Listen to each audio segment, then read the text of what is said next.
Courage and honor, cousin. Into the fires of battle, unto the anvil of war.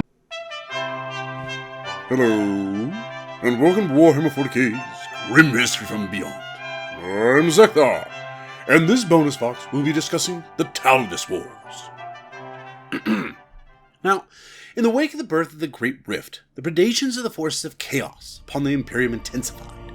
Like slathering wolves, the heretic Astartes and the mortal allies struck at the underbelly of the Imperium, emerging from the rolling stars to raid and pillage across the Segmentum Solar.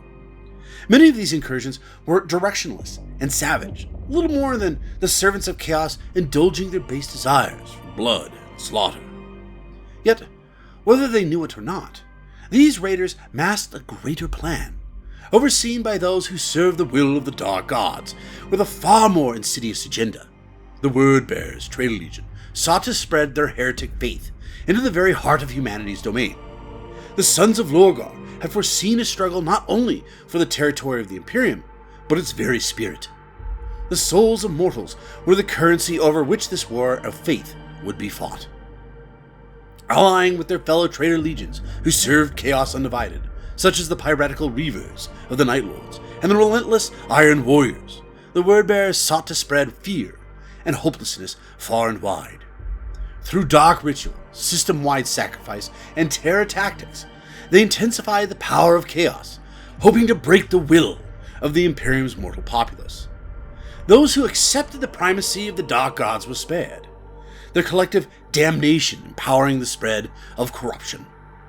Blind to the subtle hexagrammatic patterns of Word-Bearer rituals, Imperial forces failed to recognize either the disaster building behind their lines or the rampant spread of panic and heresy. Planet by planet, the shadow of chaos spread. Only the Sisters of Battle, the zealous warrior champions of the Imperial Creed, foresaw this deadly threat. Many a canoness of the Adeptus Sororitas witnessed the same apocalyptic visions. Maws of utter blackness stretching wide to devour the light of the faithful. Twin-headed Aquillas torn apart by hungering shadows, and stars drowned in the blood of innocents. The holy orders of the Sisterhood could not spread word of the horror they had uncovered, for across the galaxy astropathic communications were drowned out by warp screams and the howling static of demonic entities. Word would have to be delivered in person. Thus, it was the Orders Militant of the Adeptus Sororitas, dispatching their battle fleets in greater numbers than ever before, guided by the visions granted by the beloved God Emperor. Even as the Sisters of Battle brought hope and fierce defiance to scores of war-ravaged worlds, it seemed certain that the Word-Bearers' plans would come to fruition.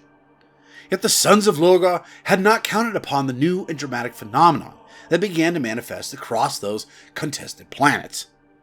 The immense eruption of psychic energy unleashed by the Great Rift gave rise to not only warp-spawned nightmares, but acts of faith and wondrous miracles on a scale unheard of. Humble, mortal warriors of the God Emperor bore witness to manifestation of the Emperor Angelic, flocks of golden eagles and columns of scintillating flame that seared demonic and heretic flesh alike. These miracles galvanized those who bore witness to them, firming their resolve and filling their hearts with defiance, even in the face of the horrors unleashed against them. So began a great war of faith that set the dark prophets of the heretic Astartes against the acts of hope and belief inspired by the Sisters of Battle and their allies. While the rest of the Imperium was beset by ever-growing threats following the opening of the Great Rift, the sanctified Talledus system was considered a safe zone under the protection of the Ecclesiarchy, and by extension, the Emperor himself. The shrine world of Benediction in particular stood as a gleaming, golden monument to the Emperor's might. Unfortunately, this caught the eye of a truly evil specimen of chaos, one by the name of Kor Phaeron. Now, if you want to know more about him, go ahead and listen to our Vox, Who's Worse, Kor Phaeron or Erebus? But to put it in perspective of how bad he is, he kind of gave Erebus a run for his money, and oh yeah, screw Erebus. But getting back to our story, the Dark Cardinal Kor Phaeron gathered an armada comprised of forces drawn from 6 traitor legions of the heretic Astartes, and they arrived to destroy the Talledus system once and for all, and deny the notion that anywhere might be safe from the predations of chaos. The sisters scrambled to find allies against these massive hordes, and they found allies in the Adeptus Astartes, and thus the Talledus Wars began. But this was simply the culmination of many years of hard work by the Dark Cardinal. So let's jump back to when Kor Phaeron started, shall we? Now it is said by the ruling ecclesiarchy priesthood of the Veritas subsector that their domain was an incorruptible bastion of the Imperial Creed. But in truth, the seeds of heresy had lurked unnoticed within its borders for many Terran years. Yet, they did not know the enemy of the Imperium that is Kor Phaeron, who plotted the ruin of the Talledus system. None bore more hatred and contempt for the mortal servants of the God Emperor than Phaeron, who had played a pivotal role in the galaxy-shattering events of the Horus Heresy. Veritas was the symbol of everything he despised: ignorance, weakness, and petty mortal greed. Moreover, he believed that if the great shrine world of Benediction were to fall to chaos, it would spread pure terror across the Segmentum Solar, a fear that could be exploited and harnessed to further empower the Dark Gods. One world would fall, then another, and another. Even before the nightmare of the Great Rift, heretic cults had emerged across the Talledus, Leonis, and Keyfire systems of the Veritas subsector, seated by the Dark Apostles of the Word Bearers. These prophets and demagogues did not yet encourage open worship of chaos, for they knew that such overt displays of heresy would draw the full ire of the ecclesiarchy and the holy ordos of the Inquisition down upon them. You see, while I truly despise the man, I must admit he is a cunning one, and instead of pushing hard for new chaos cults throughout the system, he let the ecclesiarchy do most of his work for him. Confused? Well, let me explain. Instead of starting as many chaos cults as possible, they cultivated certain subcults and splinter sects of the Imperial faith that had been barely tolerated, or in some cases actively persecuted, by the Orthodox Adeptus Ministorum, such as the Witness of Boras Minor, who believed that only by enduring appalling grief and loss could one become close to the God Emperor. Other targeted cults included the ascetics of the Farron Brotherhood, who saw divinity in humbleness and vows of silence, and the cult of the Cleansing Comet, who dwelt within the deadly asteroid field on the edge of the Talledus known as the Tears of the Emperor, seeking to commune with their beloved deity. All of these sects had suffered greatly at the hands of Cardinal Morst Bellifax, regent of Veritas subsector and a staunch traditionalist. Suspicious of the deviations of the Imperial faith that had developed in his domain, Bellifax initiated a series of purges to remove subversive figures who dared to deviate from the unequivocal truth of the Imperial Creed. He sent his most fervent missionaries forth to cleanse these impurities. Shrines and shantytowns were burned, deviant tomes and scriptures seized, and more than 10,000 apostates were crucified or stoned to death for their heathen practices. A dozen subcults of the Imperial Creed were condemned as heretical by the Cardinal's decree. Anyone found practicing their proscribed beliefs or rituals was to be subject to immediate torture and execution. Now, Kor Phaeron knew this was not a foreign policy to the ecclesiarchy, and knowing how unforgiving the Church of the Emperor was, after all, he had a hand in starting it, simply waited for the Imperial cult to slaughter the believers of the Emperor until they were ready to be turned to his will. And so, what remained of these sects were then infiltrated by charismatic orators and zealous iconoclasts and thralls of the Dark Gods, and directed by the masters of the Word-Bearers. At first, these figureheads preached the supremacy of the God Emperor. They railed against the tyrannical rule of the ministerium priests and the purges and executions that they had inflicted upon innocent souls for a simple divergence of belief, stirring up anger and simmering resentment against the cruel Cardinal Bellifax. They compared his excess to those of the infamous Gauge Van Dier during the Reign of Blood. The brutality of Bellifax's crackdown was the perfect gift for the cultist demagogues of Veritas. By playing upon the climate of fear and hatred, it was almost too easy for them to indoctrinate new followers in the worship of the Chaos Pantheon, and an ever-growing number of disenchanted pilgrims were driven into their clutches. Patiently, they sowed the seeds of true heresy, hiding the nature of their foul beliefs behind metaphor and rhetoric. Soul by soul, they cultivated flocks of of the damned and establish cells upon distant worlds. Even the gleaming capital of Benediction itself. The Dark Apostles of the Wordbearers continue to direct the Shadow War from afar, all the while preparing for the eventual assault upon the Talledus system. With his plan well on its way, Kor Phaeron assembled a conglomeration of allies from across several traitor legions and renegade space marine chapters. The piratical Night Lord's warmonger, Yaris Kine, was swayed with promises of pious souls to torment and the finest pickings of a resource-rich system. The Iron Warriors ascended to join the destruction, though they had little interest in the great war of faith espoused by Kor Phaeron, and sought only a testing ground for the latest demonic war engines. The infernal houses of Vrakul and Commentus pledged their Chaos Knights to the unholy cause, and millions of Chaos cultists and traitorous Austra-Militarum regiments were readied, ritually scarred and branded with sigils of conviction. The grand work gathered pace as the galaxy grew darker. Ruinous hexagrammatic patterns were laid down, monuments of fell power erected, and mass sacrifices prepared. Industrial cults upon the Taladan mining world of Corus Veltus used immense evacuation lasers to burn 8-pointed chaos stars into the bedrock of the planet itself.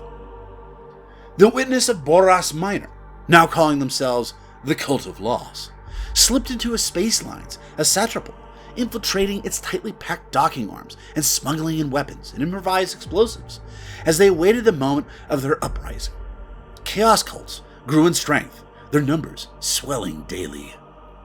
And then, with a birth scream that dragged untold billions of malformed horrors into reality, the Great Rift broke across the galaxy. Proud Cadia fell to the 13th Black Crusade, and with it, the last barrier between the Eye of Terror and the Segmentum Solar. Demonic entities manifested upon Holy Terra, and the blood god Khorne closed his fist around the heart of humanity during the Battle of Lion's Gate. To Kor Phaeron's fury, there were whispers that the Primarch Rabute Gilliman had returned, he who had once driven a power claw into the heart of the Dark Cardinal during the Horus Heresy. Only after receiving a warp-granted vision of the resurrected Primarch departing from Terra, at the head of an enormous crusade, did Kor Phaeron unleash the Hounds of War. No less than 13 massive Chaos battleships carved into the Talledus system, each blood-red and daubed with the iconography of the corrupted 17th Legion. 8 of these planet-killing behemoths made a course for Benediction, while the remainder set out for the system's most prominent worlds. Accompanying this invasion force was an armada of lesser vessels, night black reaver ships, rusted hulks, and cargo cutters. As the Wordbearers' invasion fleet smashed into the outnumbered and outgunned battle fleet Centennius, responsible for the defense of Benediction, it also vomited forth a hail of razor-spiked Dreadclaw drop pods. The inhabitants of the glorious Shrine World looked to the skies and saw a rain of fire. As the Wordbearers commenced their assault, the Chaos cults that had so patiently seeded across the system rose up in armed rebellion, and the astropathic relays of Boras Minor and Ghreddask fell silent. Talledus was alone in the void, and the enemy was at its threshold. As the hordes of chaos descended upon the Talledus system, all hope seemed lost. Yet, even as flames engulfed the shrine capital of Benediction, and demonic monstrosities spewed across the surface of multiple worlds, the faith of the God Emperor's flock manifested in new and terrifying ways. Kor Phaeron knew that the success of the Chaos invasion of Talledus relied upon laying claim to the capital world of Benediction. The Dark Cardinal was obsessed with symbology and ritual, and knew that this shining embodiment of the Imperial Creed must burn. Only when the highest spires of the great cathedral complex known as the Grand Honorificium were scrawled with the symbols of the Dark Gods and littered with the impaled bodies of the Corp Emperor's servants would the will of Talledus' subjects truly be broken. His own Wordbearers spearheaded the assault on this vital target, slaughtering its defenders and any mortals foolish enough to deny the primacy of the Chaos Pantheon. Yet the Dark Cardinal of the Wordbearers was well aware that if the Imperials could isolate the battle at Benediction, then they would bring fearsome numbers to bear against Chaos invasion forces. This is where Phaeron's tentative allies would prove their worth. Even before the Wordbearers had fired their first shots upon the surface of Benediction, Yaris Kine and his Night Lords warband had drawn the first blood of the Talledus conflict. A kill team of Night Lord specialists had descended upon the astropathic relay of Satrapol, butchering its occupants before setting off a cyclonic charge at the heart of the complex. At the same time, the battleship Nightmare of Celix slipped from the warp at the far edge of the Talledus system. This cursed vessel contained thousands upon thousands of captured astropaths, strapped into engines of torment and watched over by sinister warriors of the Night Lords. The sons of Conrad Curse had performed the most horrific tortures upon these luckless souls, driving them into a state of constant pain-addled frenzy. Their combined psychic scream echoed across the stars, interfering with long-range Vox communication and scrambling the minds of shipborne navigators. Imperial reinforcements were dragged out of the warp into the killing fields of the Tears of the Emperor, the blazing asteroid field at the rimward edge of the Talledus system. There, the Night Lord's piratical fleet waited, anticipating a feast of terror and plunder. Meanwhile, the Iron Warriors, under the command of Warsmith Etrogar, were tasked with containing the forces of Ghreddask, the system's formidable defended fortress world. The Warsmiths saw the outer planets of the Talledus system as a perfect testing ground for their newly perfected monstrosities, the Soul Harvesters. These horrific creations were spaceborne fortress factories that consisted of a central demon forge surrounded by snaking tentacles of hell-forged metals. These parasitic engines would embed themselves deep in the planet's crust, their boarding tentacles disgorging iron warriors into weak points in their enemies' defenses. Meanwhile, the roaring furnace at the structure's heart would feed upon flesh, metal, and souls of the slain in order to spew out fresh demon engine reinforcements. As far as Kor Phaeron was concerned, these assaults were merely diversions for his grand assault upon Benediction. They would divide Imperial reinforcements, securing him the time he needed to oversee the destruction of Benediction and its rebirth as a shrine of worship to the Chaos Pantheon. The assault upon Talledus came entirely without warning, and the system's significant Austromilitarum presence was left reeling before the Chaos onslaught. On the surface of Benediction, a makeshift coalition of shattered Imperial Guard regiments fell back to the Grand Honorificium. They're uniting under the command of Canoness Sarita, of the Order of our Martyred Lady. The Imperial Navy battle fleets, Ios and Samiris, orbiting the bastion world of Ghreddask prior to the assault, suffered terrible losses as they attempted short-range warp jumps to the embattled system capital planet. Warp interference claimed the lives of dozens of navigators, their ships bursting in a shower of bone and gore, unable to contain the magnitude of the Night Lord's corrupted signal. Others felt themselves inexorably drawn towards the psychic scream of desperation. On all fronts, the Chaos forces surged forwards, their momentum terrifying to behold. Upon the surface of Benediction itself, the Word-bearers, under the direction of Kor Phaeron, committed terrible atrocities and mass executions, weakening the fragile membrane between reality and the warp. Within the Sanctum Solaris, at the heart of the Grand Honorificium, more than 10,000 priests, acolytes, and non-militant sororitas gathered in communal prayer, not moving, eating, or taking water for solar days, even as the guns of the Word-bearers thundered relentlessly. They prayed to the God Emperor for salvation, and the light of their faith was a furious beacon, visible from far across the cold blackness of space. Just as the hours seemed darkest, the Honorificium long-range prognosticator arrays picked up a surge of activity on the coreward edge of the Talledus system. At first it was feared that this new presence was merely another fleet of Chaos warships, but the macro-encoded Vox transmission from the strike cruiser Fulminating Hammer brought the first signs of hope to the beleaguered defenders of Benediction. Captain Pellis Merson of the Salamander's chapter had heard the pleas of the faithful and led a spearhead of Adeptus Astartes warriors to the defense of Talledus. Ah yes, Pellis Merson. It would be foolish not to talk about him briefly. A legend amongst the Astartes of the Salamanders, the venerable Captain Pellis Merson is one of the oldest members of the chapter still serving, which earned him the title of Winter Blade amongst his battle brothers. Captain Merson has served as the commander of the 2nd Company for more than 150 standard years, and before that served as the chapter champion for 30 years, remaining undefeated for his tenure. A consummate skilled swordsman, Talledus Merson is a former winner of the legendary Trial of Blades. He applies his chapter's well-known discipline and pursuit of excellence to the duelist art, as well as the creation of some of the finest power swords in the Salamander's history. He has lost nothing of his phenomenal skill at arms, despite his skin graying to the color of cold forge ashes, and the light in his eyes dulling to a deep crimson.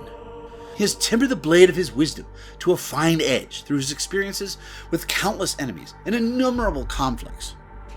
Talledus is known for his defense of the Imperium in many ways, some of which I have discussed myself. He drew acclaim from his work in the Talledus Wars, and Captain Merson came to be relied upon heavily by Lord Commander Kor Phaeron of the Red Scorpions, who was the overall loyalist Astartes commander. Following the infamous incident of the capture of the Salamander's battle barge Pyre of Glory in 909.M41 and the subsequent infamous Red Hour, Captain Merson believed his chapter owed a great debt of honor to the secessionist executioners, and stood beside them in their final judgment as their advocate. Merson was also part of the Salamander strike force that went to aid the besieged Imperial Navy base at Thrastos from the attack of Orc war boss Borzog. When the strike force neared the base, however, a hidden Orc fleet emerged nearby and attacked the Salamanders.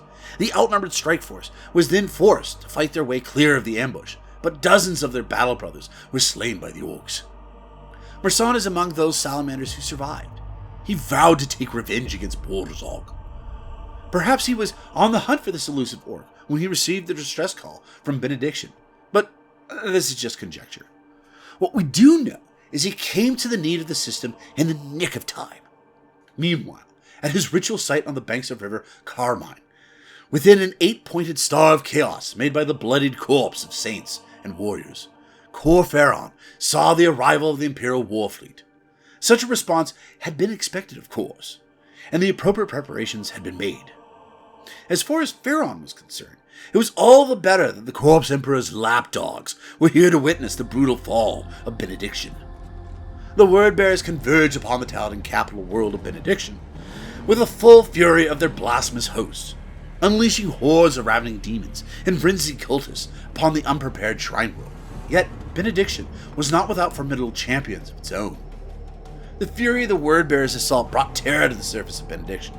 Dreadclaws punched through the stained armor glass ceilings and mausoleums of devotional halls, and access hatches slammed down to reveal warriors in blood red, antique power armor.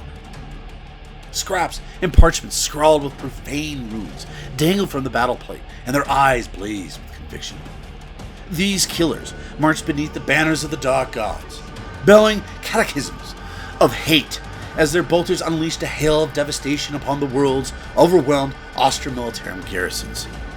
The Ghreddask Illuminators' 37th Armored and 101st Infantry Regiments, whose impressive battle record had granted them the honor of maintaining a permanent guard over the honor officium, were taken entirely by surprise at the speed and brutality of the assault.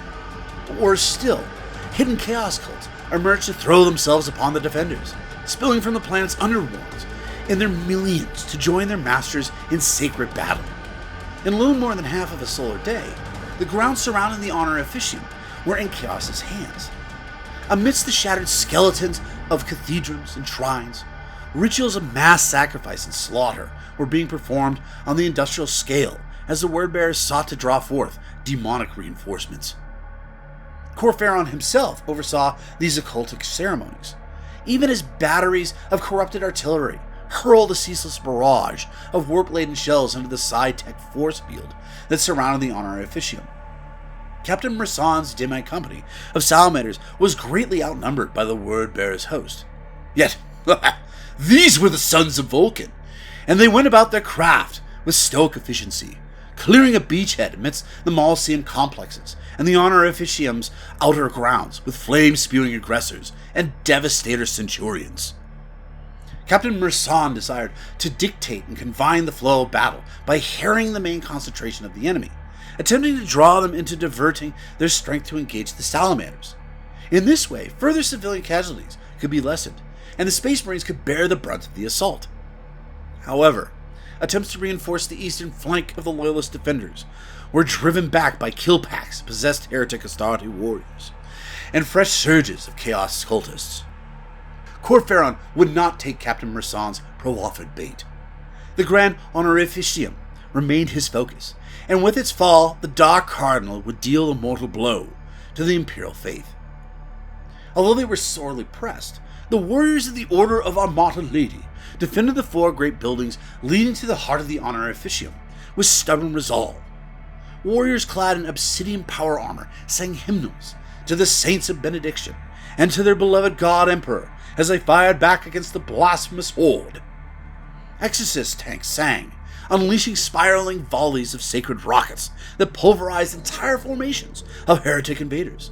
The roar of heavy flamers and the thunderous bark of Godwin Diaz pattern bolters formed a deafening percussion to accompany the psalms of the faithful.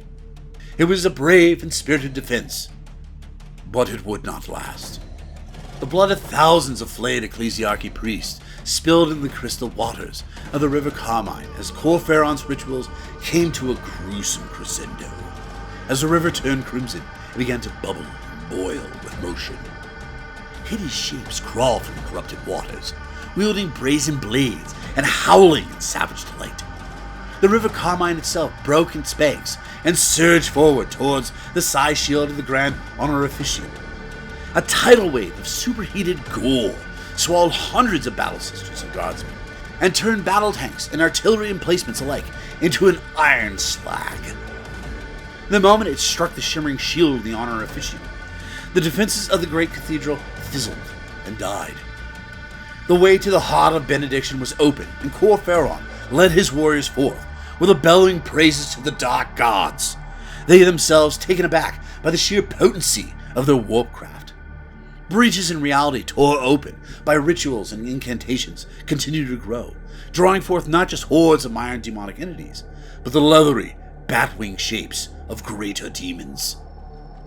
Bolts of summoned warp energy erupted in coruscating fireballs, and in the heat of battle several word-bearers fell, convulsing as hungering mouths and other strange mutations burst through their skin and ceramite.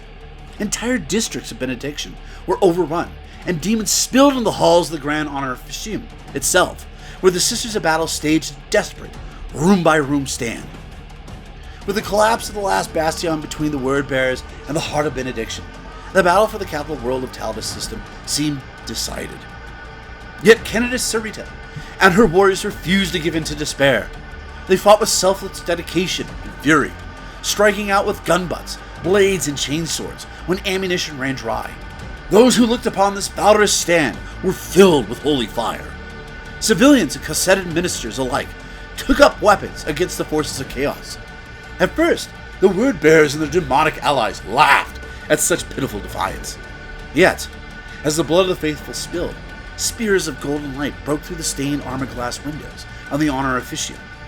As the prayers of the God Emperor's servants echoed over screams and gunfire, it seemed, to astonished onlookers, that the dead souls of Benediction arose to protect the living.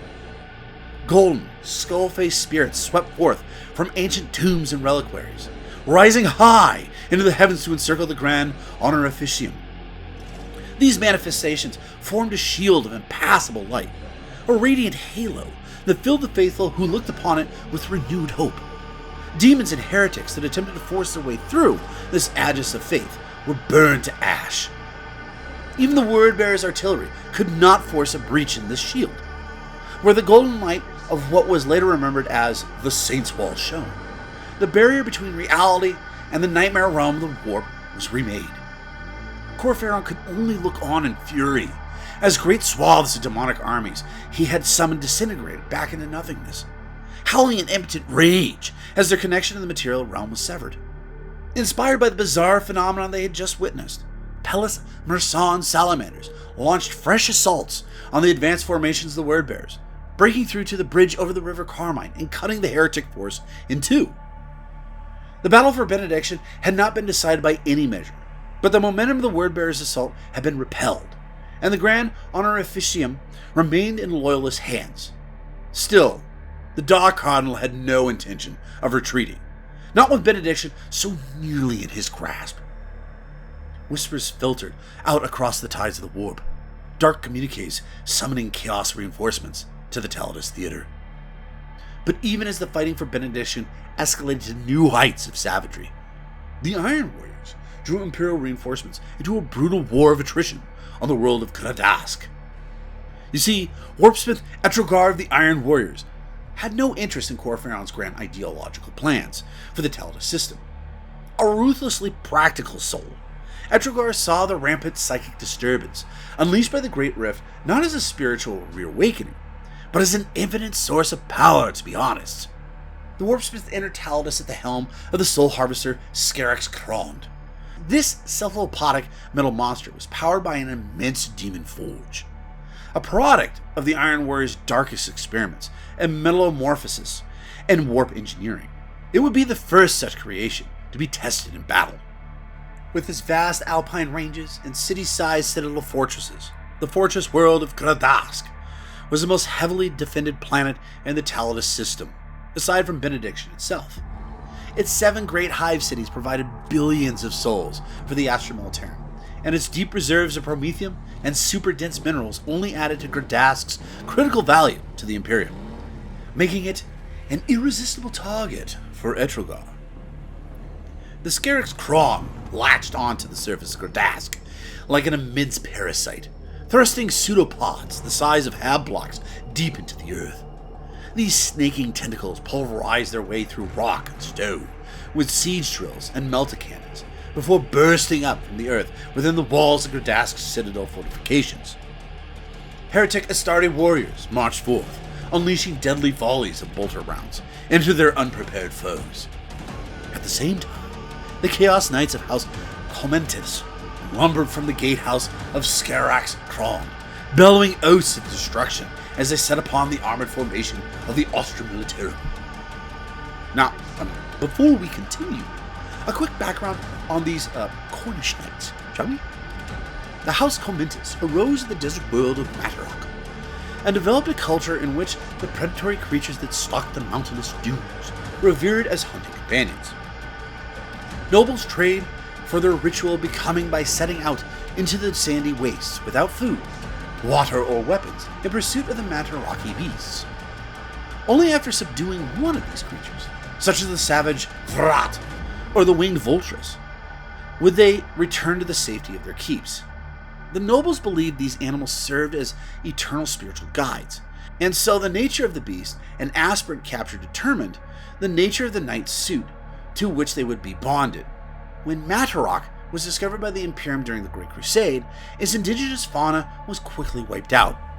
Vast mechanicum strip mines were constructed to extract the mineral wealth that lay beneath the sands, while towering processing hive cities belched toxins into the atmosphere, rendering the surface of the world inimical to all but the hardiest life forms.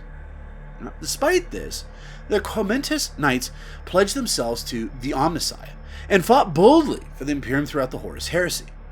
It was not until the 33rd millennium, when Matterhorn was engulfed by a demonic incursion, that House Commentus turned to chaos. Unfortunately, no imperial record exists of the nightmares that befell the world, but the Commentus Knights now fight for the Dark Mechanicum. With lances that can spread across an entire continent, they close in around their enemies' positions, encircling the prey, cutting off all routes of escape. In place of predatory animals, the fallen nobles now seek out demons as a rite of passage, allowing themselves to become possessed so that the warp entities can intermingle with their throne mechanicum and the machine spirit of their knight suits. Over long Terran years, these demons eat away at their host, twisting their flesh, mutilating their minds, and devouring their souls. The fate of all such pilots is to be pulled from their thrones at the point that their body collapses into the fleeting warp fissure. Now, during this nightmarish implosion, more chaos entities are loosed into reality, and these too are haunted by new aspirants. Thus is the grotesque cycle of the possession allowing to eternally propagate. Now, these malcontents fought the Astra Militarum of Ghreddask, and one by one, tank after tank, was blasted in molten slag, while arcs of heavy bolter fire obliterated entire formation of Ghreddask infantry. All the while, the demon forge of the Zeckthar glutted itself upon the aura of death and destruction. Blasted corpses and twisted wreckages of shattered war machines were shoveled into the furnaces as Etrogar and his fellow Warsmiths stroked the hell's fires with the souls of the slain. The Scarax Kron spewed out a tide of demon engines, from scuttling spider-like venom crawlers to hulking mauler fiends that galloped into battle, eager to mutilate and destroy. Soon the Loyalists were in full flight, retreating to the polar citadel of the Fortress Resolve, where they prepared to make their final stand. Now, just as the cruisers of the Iron Warriors prepared for bombardments that would blast upon the last vestiges of resistance on Ghreddask, the Chaos Fleet picked up a surge of warp disturbances. 2 enemy capital ships dropped out of orbit, black vessels bearing the stark white cross of the righteous Black Templar chapter. Castellan Dramos led a single strike force detached the Ruthenian Crusade, all that could be spared due to the Black Templars' extensive campaigns elsewhere across the Segmentum Solar on behalf of the other Shrine worlds. Fortunately, Dramos could also call upon a cadre of Imperial Knights from House Morton, commanded by the dour yet ferocious Sedurkwald. Now, it would only be fair to give you guys a brief history on House Morton. I mean, after all, we did discuss House Commentus. Now, during the early stages of the Age of Strife, Kamdari, the Black Planet, was not a place any sane human would have chosen to settle, as the world was located within a nebula known as the Black Pall that kept it perpetually darkened. Yet that is where the descendants of House Morton had been sent during the stellar exodus of mankind from Terra. Against that world of darkness and fell creatures they strove, the power of their knights alone holding back the tides of beasts that stalked that nightmare landscape, and they eventually colonized the planet. For millennia after the Great Crusade, the Black Pall lingered over Kamdari and its star system, not until late M35 did the mysterious Black Nebula partially dissipate, letting in a few slanting rays of sunshine, and also allowing the long-lost planet to be rediscovered by mankind. What they found was a stern and ritualistically ordered world, a place where only towering walls held off the monster-haunted darkness. From out of the heavy gates strode the knights of House Morton, for only constant patrols kept the twisted forest clear of hulking, predatory behemoths. In response to the thick cover in eternal twilight, the Knights of House Morton placed a premium upon close combat, a tendency that still holds to this very day. The grim, angst-ridden nobles expected all battles will eventually come down to murderous work with their roaring Reaper chainswords and pulsating Thunderstrike gauntlets. Indeed, this is just how the fierce and taciturn warriors wanted. Well, now that you know a little bit about Lord Dirkwald's house, let's get back to the action, shall we? Dramos scanned the latest tactical cogitations broadcast from the Fortress Resolve. The situation was grim. The Iron Warriors were besieging the Polar Citadel, pouring demonic forces against its shield walls, while their siege tanks kept up a relentless bombardment. Yet the true threat, Dramos quickly discovered, was the Scarax Kron. As long as the Soul Harvester Demon Forge was operational, the traders could replenish their forces indefinitely. The Strike Force Dawnhammer would deploy in a decisive attack upon the Soul Harvester. The warriors of House Morton made for the surface of Ghreddask in their fortified bulwark landers, the heavily armored vessels shrugging off reams of flak fire. Sir Dirkwald led the frontal assault upon the Scarax Kron. From the parapets of the Soul Harvester, Iron Warriors poured a stream of fire down upon the advancing Loyalists. Yet, this was all a deception, because while the Knights drew the attention of the Chaos Defenders, squads of Inceptors descended upon the Soul Harvester like living comets, burning through the upper atmosphere and locking coordinates upon the pulsing shell of the Scarax Kron. They struck home with a shattering force, bridging holes in the flesh-meld carapace with demolition charges, even as they fended off flocks of fire-spitting Hildrakes. Castellan Dramos led the assault into the heart of the Scarax Kron, battling through the innards of the Iron Monster, alongside a retinue of veteran Crusaders. This assault team suffered grievous losses, as the Iron Warriors assailed them from every turn, but in an act of self-sacrifice that would mark their names in the honor scrolls of their order, Dramos and his command squad managed to detonate a cyclonic charge at the heart of the structure. The resulting warp explosion swept through the Soul Harvester, immolating loyalist and heretic alike, and blasting its assembled walls and charnel factories to atoms. The Scarix Kron convulsed, thrashed its metal tendrils like a wounded animal, but its demonic furnaces would not be snuffed out so easily. Dramus' sacrifice had bought the defenders of Ghreddask precious time, but the planet's fate still hangs in the balance. The conflict that rages upon Ghreddask is dominated by the presence of super heavy war machines and enormous armored battalions. Striding through the hailstorm of shells and rocket barrages came the towering forms of Imperial Knights, as well as their dark mirror, the dreaded Chaos Knights. Both of these bitter enemies upheld ancient oaths to the Liege Lords with unwavering certainty. House Morton provided the majority of the Loyalist war engines on Ghreddask, with no less than 6 knights hailing from the darksome world of Kindaria.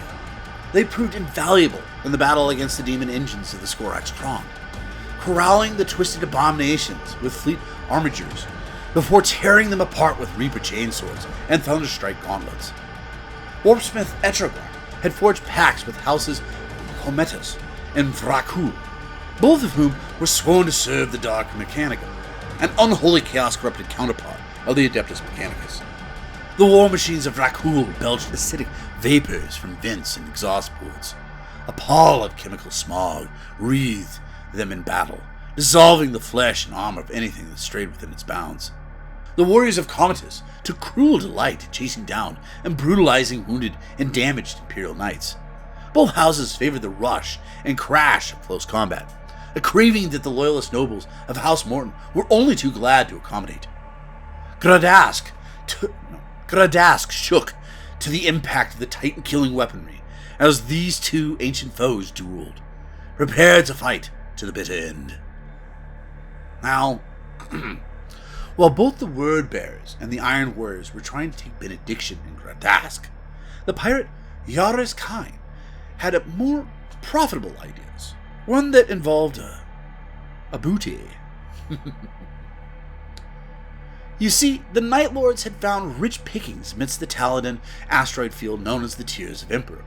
Broadcasting an SOS, they lured Imperial ships into the troubling seas of space around the Tears of the Emperor. From there, they stole, pillaged, and murdered those poor souls aboard the doomed vessels that answered the call. The Nightmare of Celix drifted through the Tears of the Emperor, broadcasting its terrible signal across the stars. Following the siren ship closely were the shadowed hulls of the Night Lord's vessels. As Imperial cruisers and escort ships were dragged off course into the belt, these Reaver ships would strike hard and fast, firing boarding hooks and unleashing hunting parties of heretic Astartes upon their stricken prey. Such was the horror let loose by the Night Lords that the Tears of the Emperor burned blood red. The asteroid field was visible from the surface of Talledus' war-torn worlds, a ragged wound in the sky that promised a bloody and terrible end. As the battle of the Talledus system raged on, more and more desperately needed reinforcements disappeared. Navigators were drawn unerringly into the Night Lord's trap. Austro-military generals and officers of the fleet despaired, for every lost ship was a heavy blow to the Imperium's hopes of containing the Talledus conflict. Then, salvation came from an unexpected corridor. A strike force of Vanguard Space Marines from the White Scars chapter, under the command of Jodaga Khan, the captain of the Tenth Brotherhood, had been tracking the movements of Yaris Kine's Night Lords for several solar months, following the psychic spore of the heretic Astartes' tortured victims. Now, we're all probably wondering who this Khan is, and unfortunately I can't give you much of an answer. Other than, like I said, he was the captain of the 10th Company, which made him the leader of the crews, as well as the leader of reconnaissance, also known as scouts. But if you want to know more about these White Scars, well, good bloody luck. They don't write anything down, and apparently the Imperium doesn't care about them either. So, nothing.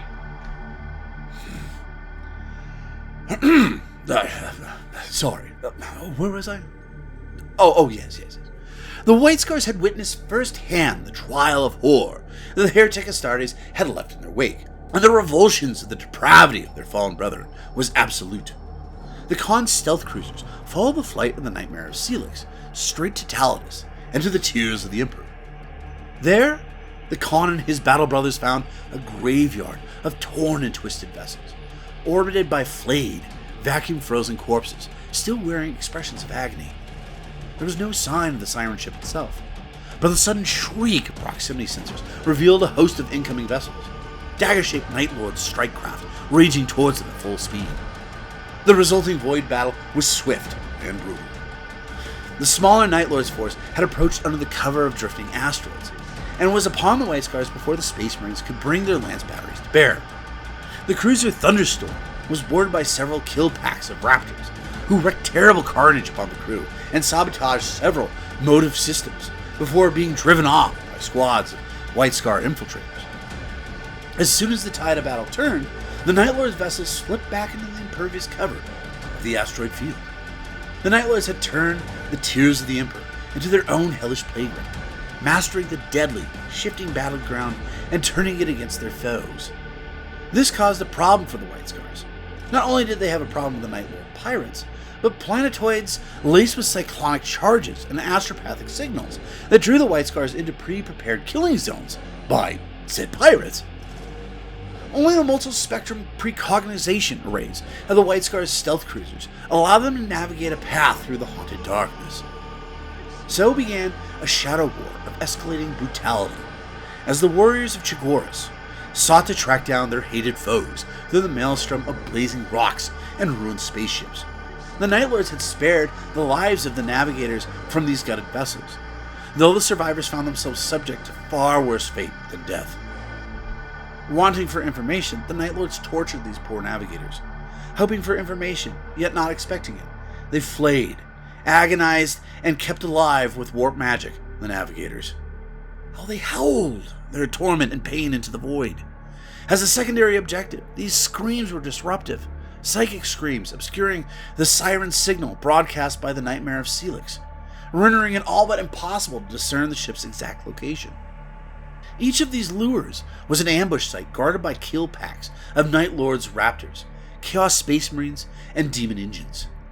Whether they were located on drifting asteroids or the skeletons of dead vessels, every inch of ground was rigged with Lasgrid traps, scattered mines, and booby-trapped corpses. And Cursor squads paid a heavy toll to clear out such ambush sites, utilizing their Divinator-class auspexes to fashion a full spectrum analysis of the battlefield and disperse this vital combat data to their battle brothers. Infiltrator squads breached the lightless hulls of the dead ships, hurling smoke grenades and firing disciplined bursts from their auger scope marksman bolter carbines. The tenets of speed and constant movement, central to the art of warfare practiced by the warriors of Chagoris, were stymied by the Night Lord's devious tricks. Yaris Kine and his contingent, masters of the art of stealth and subterfuge, delighted in the challenge provided by the Vanguard Space Marines. Claws of elite Chaos Terminators launched short-range teleportation strikes into the hearts of the White Scars formations, butchering and eviscerating with lightning claws and power axes. Helldrakes preyed upon the White Scars dropships in the vacuum of space, and the nightmarish fiends known as Warp Talons breached the hulls of the Space Marine cruisers, running amok in the darkness. Yet, for all the cruel ingenuity of the Night Lord's attacks, the White Scars, under the command of the Khan, adapted with remarkable speed. They feigned desperate retreats, drawing the traitor forces into kill zones of their own. Damaged ships were sacrificed to lure in the Night Lords drunk on the thrill of murder and torture. The ambushers suddenly became the ambushed, as the White Scars warriors appeared in their midst, yelling blood-curdling war cries and engaging the heretic Astartes in brutal, close-quarter battles. Yet even as the momentum of the battle shifted from hour to hour, the Nightmare of Celix remained unseen, still broadcasting its demented song. It continued until the White Scars had cut off every false signal. Yet the desperate fighting within the Tears of the Emperor would continue, as the Talledus Wars raged on with no end in sight. And so, the war continues on three fronts. On Benediction, the Adeptus Sororitas have developed a line in the warp, with Pellis Mersan by their side to defend with belching fire, and the heat that even the Dark Apostle must want. The Iron Warriors still battle after the apparent death of Etrogar against the Knights of Sir Dirkwald and the Eternal Crusaders, the Black Templars. All the while, it seems that the White Scars have the upper hand against Night Haunter, Pirate Lord Yoris Kine. But who knows? After all, they are pirates. And this is where I leave you. Why? Well, because we're all caught up. The Wordbearers still fight the Sisters, while the pirates of the Five Segmentums fight the Riders of Chigoris. How will this end? Well, none can say.